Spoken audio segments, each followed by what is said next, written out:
Hello guys, you're welcome today. So today we're talking about the German tense Präteritum. Präteritum means past simple tense in English. My previous video I talked about das presens, which is a simple present tense, and today we're talking about Präteritum.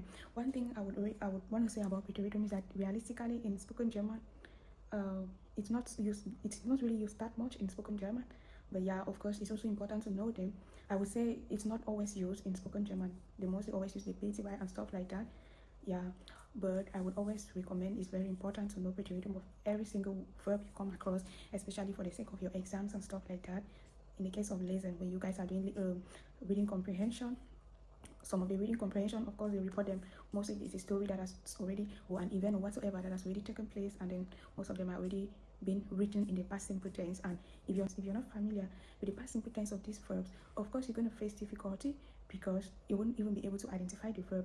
But if you know the past simple tense of that particular verb, then you already understand the context of that text or what that text is talking about. So most importantly, that's why the Präteritum is also very recommendable, and it's also very important that we know the Präteritum of each verb, so that we can be able to understand text or stories and stuff like that. Even stories, Geschichte, whatsoever, most of them are always written in Präteritum.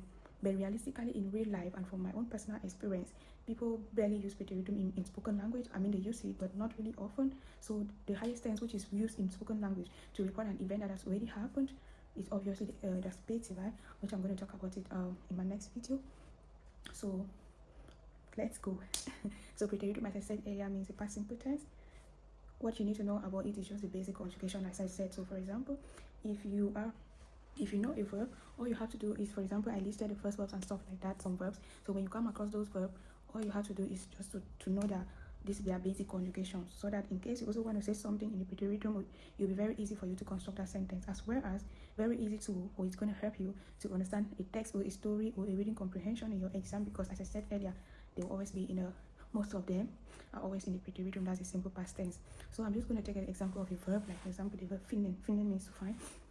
So how do you conjugate finden in Präteritum? I'm just going to say ich fand, to find this, es oder oder sie, fand, wir fanden, ihr fandet, and of course we have sie. Sie with capital S and sie with small s, sie oder sie fanden, which I already explained the fanden. Yeah, that's in addition to this, I'm also gonna recommend an app that I've been using. So this app, for example, when you type a verb, this app is gonna, there's an option on this app to click on conjugation. So when you click on conjugation, it's going to show you the conjugation of all the verbs. It's going to show you the conjugation of the verb in all the tenses that exist, in all the tenses that you need to know. Yeah, it's going to show you conjugation for all the tenses.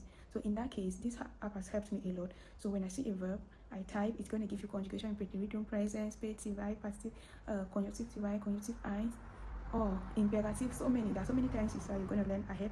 But for now, as I said, for A1, if you're on A1, when you type on the app, all you're going to do is just to check for the presence, the conjugation of das presence, the conjugation of Präteritum, and also the conjugation of passive. That's all you need for a beginner. As a beginner, that's just all you need. So this app is actually a very nice app. It's also very recommendable, and I've used it. That's helped me when I was learning German. Here is the app. It's called Wörterbuch. You can download the app on App Store. You can download the app either on App Store or on Play Store. Yeah, and the app is also very free. I think you can also use this app offline, I guess. Aside from that, it's also going to give you example. It's going to construct sentences. Like, it's going to also give you some Beispiel, like some example sentences with the verb, of course, which is also very important and very helpful. And of course, you click on conjugation to see the various conjugations. They'll be stated there, and then you just have to choose your own conjugation that you want. That's all. So about the Präteritum, there's really, as I said earlier, in spoken language, it's not really used. As I took an example of the verb finden, which I say, so I can say ich fand das schön. So it just typically like saying I found that nice and stuff like that.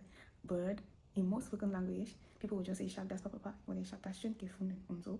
Yeah, but it's, as I explained earlier, it's also very important to know the conjugation.